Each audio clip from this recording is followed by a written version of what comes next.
A China virou a segunda maior economia mundial após 40 anos de crescimento econômico contínuo.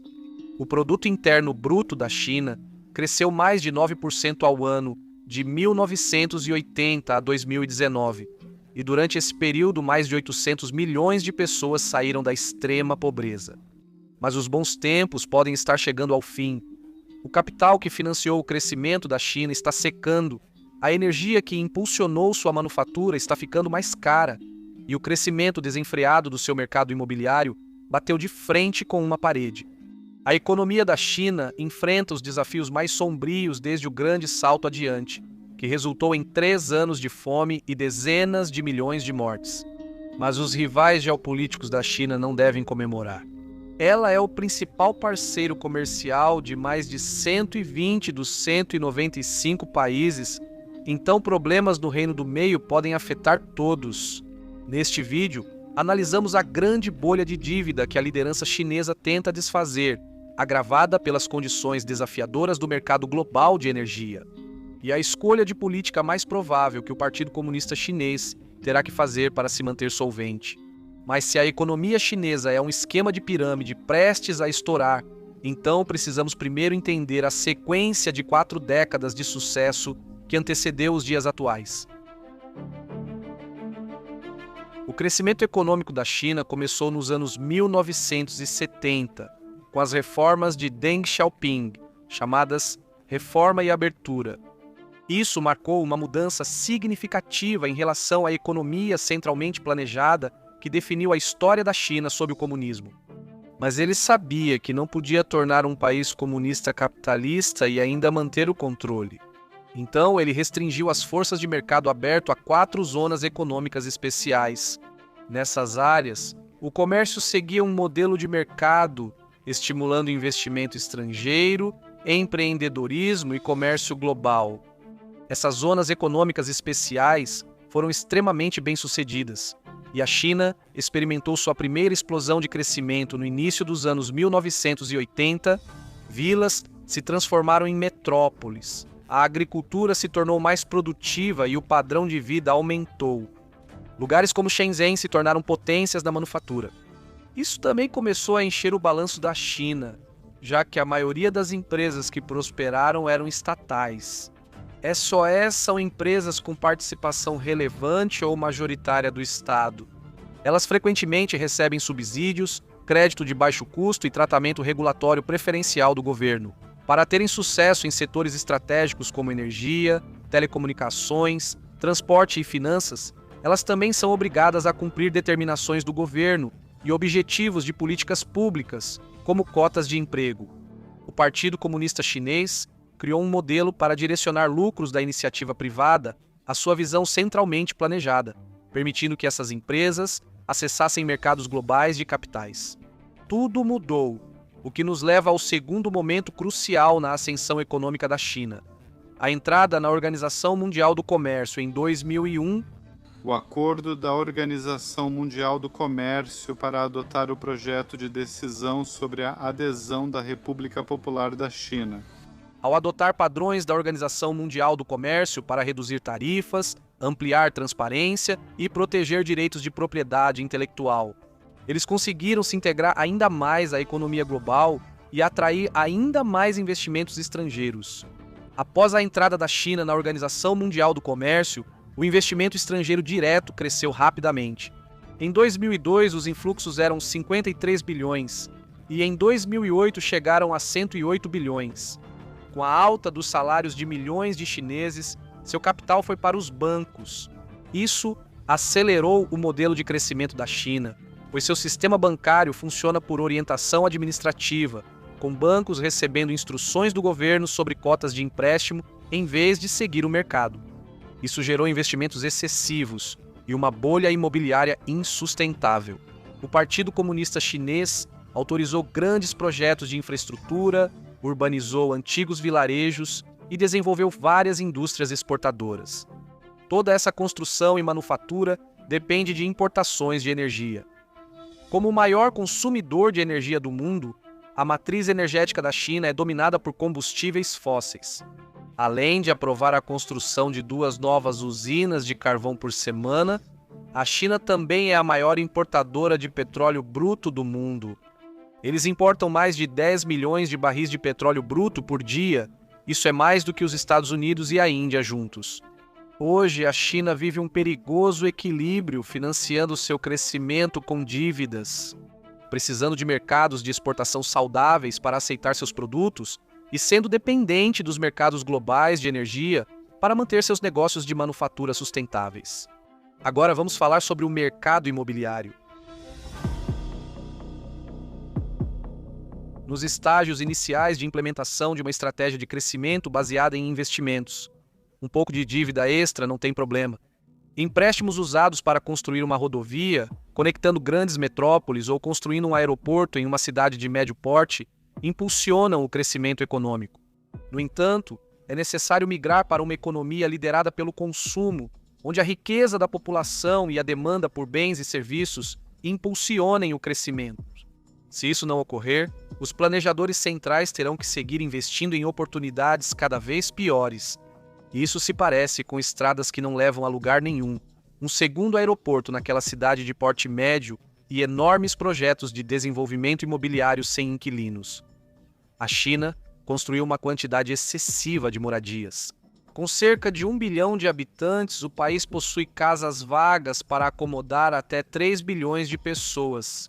Existem aproximadamente 72 milhões de casas não vendidas. Ainda assim, isso sem considerar imóveis vendidos não concluídos ou casas compradas para investimento, mas deixadas vazias de propósito. A construção excessiva deixou bairros de prédios altos vazios, problema enfrentado por algumas províncias, projetos inacabados com prazos acima de 20 anos, fazem o mercado imobiliário chinês valer no máximo 1/10 do preço atual. Pode ser uma subestimação, mas não é exagero. Isso reflete o sistema chinês, baseado em investimentos e exportações.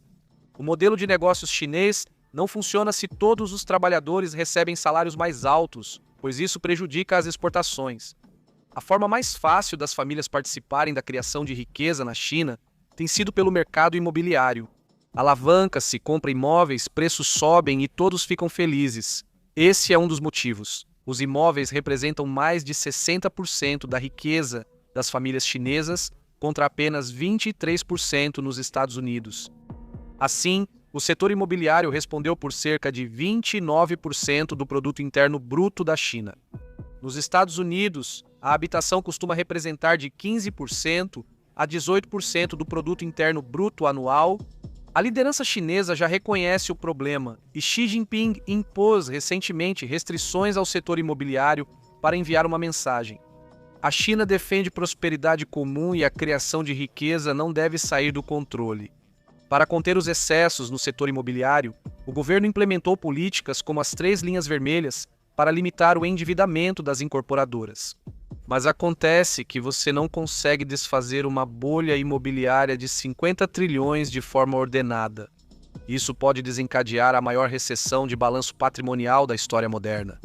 Veja como isso acontece quando os preços das casas caem. Isso afeta o balanço patrimonial de famílias e incorporadoras altamente endividadas, fazendo com que vendam propriedades para reparar seus balanços. Mas ninguém quer novos financiamentos imobiliários quando está ocupado reparando e pagando suas dívidas. A falta de compradores coincide com os credores começando a apertar seus critérios para conceder um financiamento imobiliário. Isso afeta ainda mais os preços das casas em um ciclo vicioso conhecido como recessão de balanço patrimonial. A China está reduzindo as taxas de juros, mas isso provavelmente não funcionará, pois não há demanda por crédito. Todos sabem que os imóveis estão supervalorizados, e Xi já afirmou que não vai intervir para sustentar o mercado. Com a queda das taxas na China e sem cortes pelo Federal Reserve dos Estados Unidos da América, os diferenciais de juros aumentam. Isso mostra que a pressão sobre o yuan, moeda chinesa, cresce. Nas últimas 2 décadas, o Banco Popular da China manteve o yuan estável frente ao dólar americano. Isso é chamado de sistema de flutuação administrada, que permite à China manter uma taxa de câmbio competitiva para suas exportações. A China está tentando defender esse nível de 7,20, mas algumas rachaduras já estão aparecendo. Por que isso é importante? Bem, os controles de capital chineses e o mercado de capitais relativamente pequeno significam que a fraqueza no setor imobiliário permanece isolada na China por enquanto. A China investe muito em outros países, mas esse dinheiro pode acabar. Isso preocupa a Austrália, Brasil e quem recebe recursos da iniciativa Cinturão e Rota. Alguns ainda têm esperança de que o Partido Comunista Chinês vai injetar mais dinheiro no sistema e tentar reinflar. Mas as mensagens e as políticas, na verdade, indicaram o contrário. O ciclo de crescimento impulsionado por investimentos acabou. Mas essa desaceleração não vai impactar apenas o mercado imobiliário, ela vai ter efeitos em cadeia por toda a economia chinesa, especialmente nos setores de construção, cimento e aço. Na Argentina e Turquia, a inflação está descontrolada. Nos Estados Unidos da América e Alemanha, tornou-se um tema político sensível. Mas na China, a deflação é muito mais assustadora. Isso significa um colapso imobiliário, onde a classe média chinesa vê sua riqueza ser destruída. Ao mesmo tempo, se os projetos de desenvolvimento forem interrompidos, enormes parcelas da força de trabalho ficarão desempregadas. Então, o governo precisa investir em outros setores da economia para tentar manter uma parte desse castelo de cartas de pé. É difícil calcular o investimento necessário, mas especialistas em China, como Brian McCarthy, estimam que o país precisa crescer cerca de 10% ao ano para evitar um colapso econômico. Isso exigiria cerca de 5 trilhões em novas emissões de crédito por ano, o que inevitavelmente levaria ao excesso de oferta nos setores orientados à exportação que o governo prioriza. Se o Partido Comunista Chinês quer ter sucesso com veículos elétricos, não vai esperar que o mercado crie empresas do setor. Eles vão convidar empresas estrangeiras de veículos elétricos a fabricar carros na China, com taxas preferenciais e depois roubar o máximo possível de sua propriedade intelectual. Assim, criarão várias empresas de veículos elétricos com subsídios governamentais e empréstimos bancários baratos. Essas empresas vão competir até a morte dentro da China pela dominância. A sobrevivente se tornará uma campeã nacional grande demais para falir por sua importância geopolítica, empregos e prestígio nacional. Infelizmente, subsídios e empréstimos baratos acabam causando a superprodução desse produto-alvo. Embora a riqueza da população chinesa esteja crescendo e eles possam consumir parte dessa produção, uma recessão de balanço significa que a maior parte disso terá que ser exportada, e podemos ver esse excesso de oferta nos dados de exportação. As exportações chinesas de aço estão disparando com um aumento de mais de 40 milhões de toneladas. As exportações de veículos de passeio subiram para mais de 5 milhões de carros por ano. Na área de baterias, a capacidade chinesa é 4 vezes a demanda interna. A produção chinesa de painéis solares já supera as previsões mais otimistas de demanda global. Quando esses grandes estoques chegam a outro país, líderes enfrentam um dilema: permitir que a população compre produtos baratos? Consumidores ficarão felizes, e se forem camisetas baratas, quem liga? E os produtos tecnológicos essenciais que acabam com empresas locais, incapazes de produzi-los tão barato? Estados Unidos da América, Índia e Brasil, membros da Organização Mundial do Comércio, aplicam tarifas à importação de carros estrangeiros. A União Europeia protege os setores de agricultura, aço e indústrias químicas.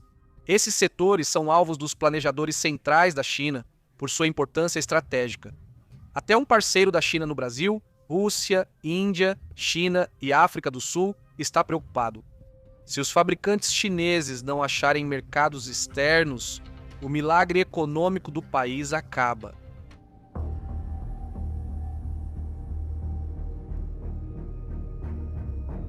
Antes de abordarmos os desafios da segurança energética da China, é preciso entender o motivo.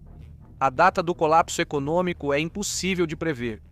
O governo chinês opera um estado totalitário de partido único. Se você vive em uma democracia com 2 ou mais partidos, a dinâmica de uma crise econômica é bem diferente. Basicamente, o eleitorado tira o partido governante do poder, mas em um estado de partido único não existe essa válvula de escape. Uma crise econômica de verdade significa que as pessoas começam a marchar nas ruas. Então, eles literalmente farão qualquer coisa para evitar esse cenário. Tudo o que puder ser adiado será adiado até não poder mais. Um dos passos para evitar o colapso é embaralhar o ambiente de informações. Alguns, ao ver este vídeo, podem dizer que os dados não mostram isso.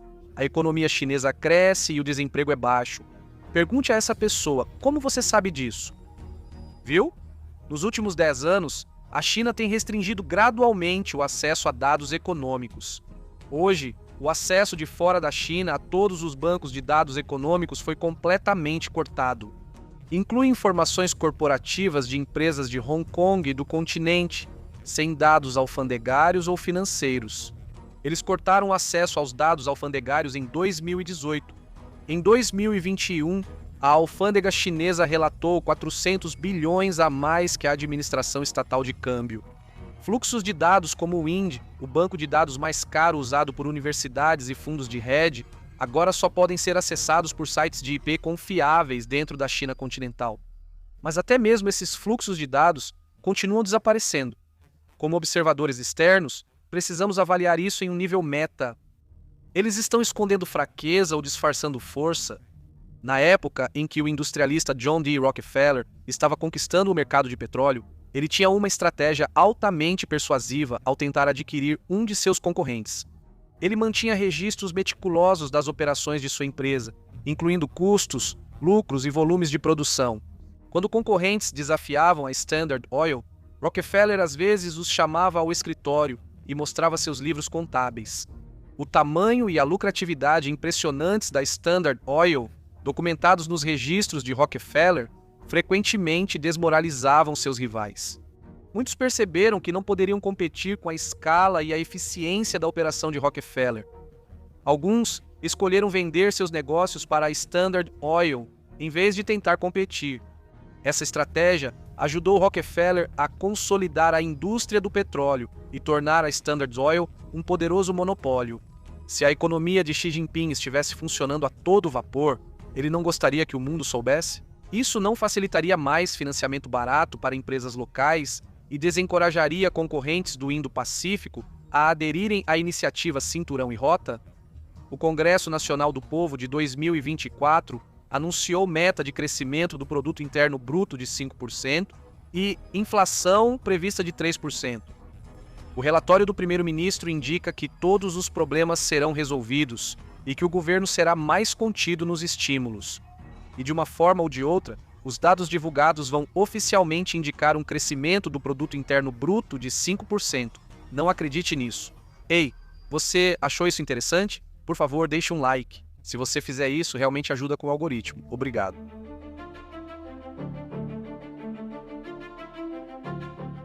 Para atingir essas metas de produto interno bruto, a China precisará de muita energia. Já é o maior consumidor mundial e o crescimento demanda energia. A produção doméstica de petróleo da China se concentra no nordeste do país. No entanto, os campos de petróleo Taiqing, Shangli e Laohei vêm apresentando declínio nos últimos anos devido ao esgotamento dos campos maduros e à crescente complexidade para explorar as reservas restantes. A produção doméstica de petróleo deles chegou a 4 milhões de barris por dia, abrindo uma grande lacuna para importações. A China importa aproximadamente 70% do seu petróleo bruto, tendo a Arábia Saudita, Rússia, Iraque e Angola como seus maiores fornecedores. A dependência do petróleo estrangeiro torna a China vulnerável a interrupções e oscilações de preços. Qualquer evento geopolítico que afete esses principais fornecedores ou interrupções em rotas marítimas críticas como o Estreito de Malaca pode ter consequências graves para a segurança energética da China. Um aumento súbito nos preços globais de energia agravaria os desafios econômicos da China, elevando custos de produção e afetando a estabilidade econômica. A probabilidade disso cresce, já que a Ucrânia ataca refinarias para tentar desacelerar a máquina de guerra russa. À medida que os representantes do Irã atacam Israel, seus ativos de petróleo se tornam um alvo cada vez mais atraente. Além disso, Venezuela, Líbia, Nigéria e Guiana enfrentam situações geopolíticas cada vez mais instáveis que podem impactar os mercados internacionais de petróleo.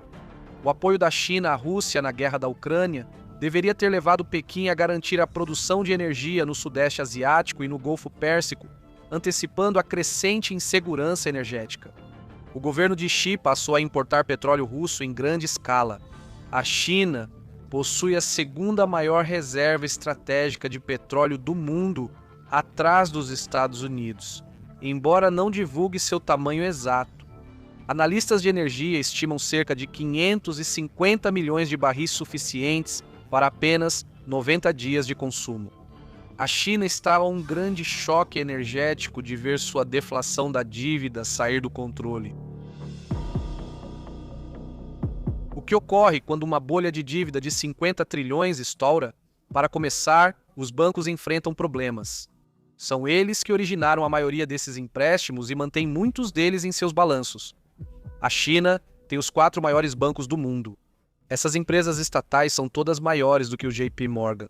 O Banco Industrial e Comercial da China, maior do mundo, possui carteira de empréstimos acima de 35 trilhões, grande parte ligada ao setor imobiliário. O Banco de Construção da China, o Banco Agrícola da China e o Banco da China também possuem grande exposição a empréstimos imobiliários.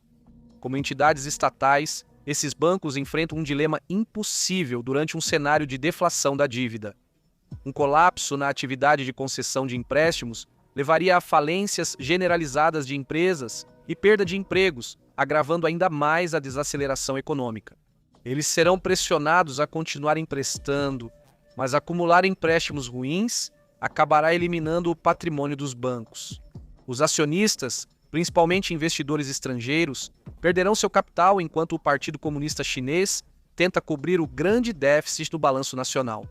Depois, vão recapitalizar os bancos, mas antes eliminarão os acionistas. Isso também vale para o sistema bancário paralelo, que ajudou a criar a bolha imobiliária. Empréstimos fiduciários e produtos de gestão de patrimônio foram usados para contornar as regulamentações sobre empréstimos bancários tradicionais, permitindo que as incorporadoras tivessem acesso a crédito, mesmo com o sistema bancário formal ficando mais rigoroso. Esses produtos têm juros mais altos e prazos mais curtos, ficando mais vulneráveis a quedas no mercado imobiliário com o aumento da inadimplência. A natureza opaca desses produtos e sua interconexão com o sistema bancário formal podem amplificar os efeitos de um cenário de deflação da dívida. Cenário complicado. Preços dos imóveis caem, causando inadimplência e execuções hipotecárias. Isso significa que esses bancos e bancos sombra só conseguem adquirir os imóveis que estavam financiando, mas não conseguem vender esses imóveis. Esse caminho será doloroso, independentemente de quando ou quem for afetado. Os formuladores de políticas enfrentam uma possível depressão econômica e só têm uma alavanca para agir.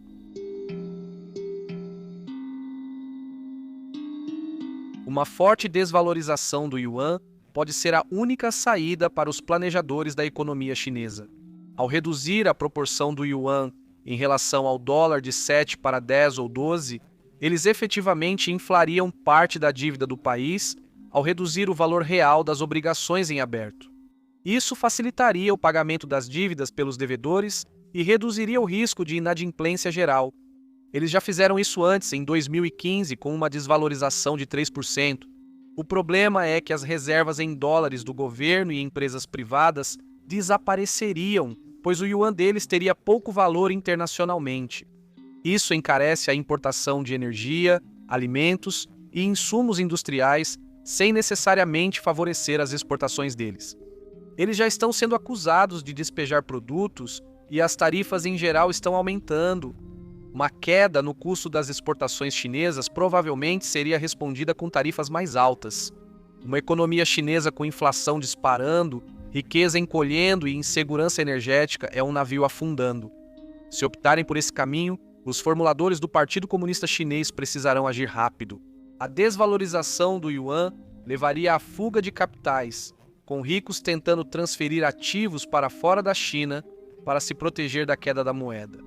Resgatar rapidamente os bancos, desvalorizar o yuan e vinculá-lo ao ouro pode restaurar a confiança, mas no meio tempo, os mercados globais teriam grande volatilidade.